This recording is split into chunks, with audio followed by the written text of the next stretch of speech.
Olá pessoal, apesar desse visual de férias, venho aqui falar sobre um assunto bastante sério: o afogamento na infância. Bom, os afogamentos são a segunda causa de morte acidental na infância em todo o mundo.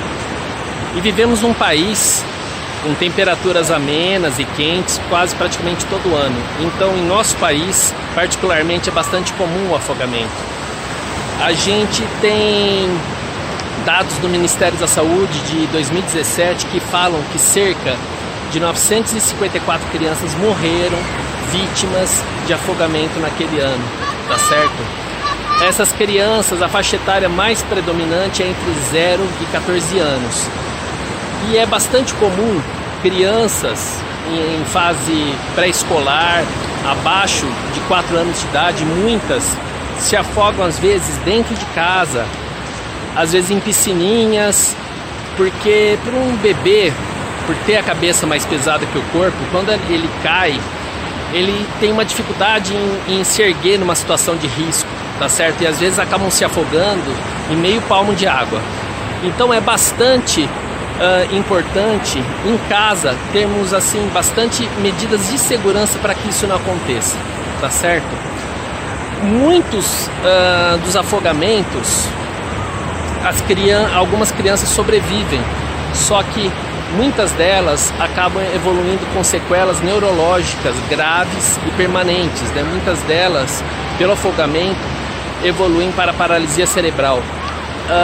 Quando uma criança está se afogando, em 2 minutos ela perde a consciência, e em 4 minutos ela vai ter danos neurológicos irreversíveis, o que é bastante triste para uma criança que apresentava um desenvolvimento normal até então, tá certo? A primeira medida de prevenção do afogamento é os adultos estarem sempre atentos quando a criança estiver na água ou próximo à água, evitando que ela se afogue. Eu recebi um vídeo outro dia que eu fiquei bastante perplexo, pois havia uma criança nadando numa piscina e o adulto, que era para estar tomando conta dela, estava sentado olhando o smartphone.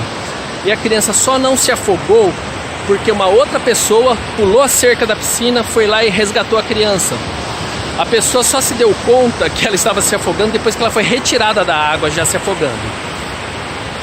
Então, supervisão é ainda um dos itens mais importantes no quesito prevenção, tá certo? O uso de colete salva-vidas é primordial, é bastante importante, e eles não devem ser substituídos por infláveis, boias, que dão uma falsa sensação de segurança. Muitos casos de afogamentos ocorrem porque os pais não se atentaram, e nem as crianças, a placas de sinalização.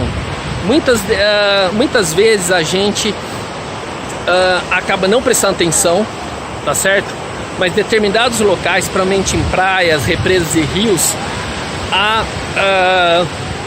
em águas abertas de modo geral, há áreas de risco, onde geralmente são sinalizados, né? Sinalizações como essa aqui. Então deve-se respeitar as sinalizações. Eu sou um nadador já há muitos anos, gosto de nadar em águas abertas, mas mesmo quem sabe nadar muitas vezes se afoga por não respeitar a natureza, tá certo? Quem nada em água aberta sabe que está sempre mudando a correnteza, a profundidade, enfim, você pode se deparar com galhos e outras situações que não estavam ali, tá certo? Bom, uma outra importante medida de prevenção do afogamento é ensinar a criança a nadar, tá certo? Muitas vezes a gente acaba levando muito tempo para colocar a criança na natação. Com os meus filhos eu coloquei eles ainda assim, tão logo eles estavam andando, já estavam fazendo aulinha de natação.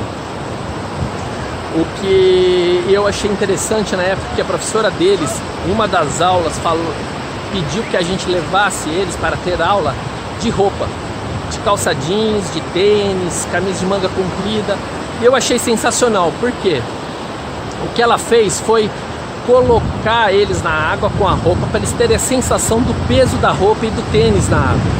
Eu já soube de crianças que se afogaram, ou quase se afogaram, sabiam nadar, mas entraram em pânico quando caíram de roupa dentro da água, tá certo?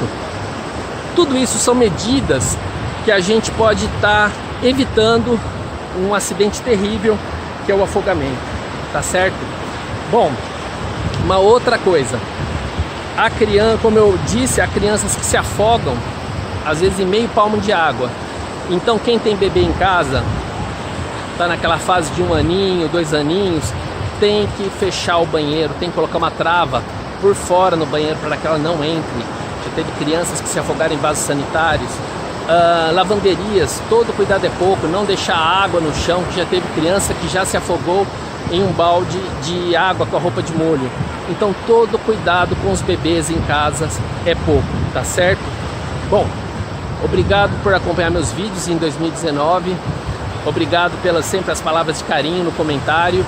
Isso aí realmente nos motiva bastante a continuar colocando conteúdo relevante sobre criança e desenvolvimento neurológico, tá ok? Um abraço a todos e um feliz 2020.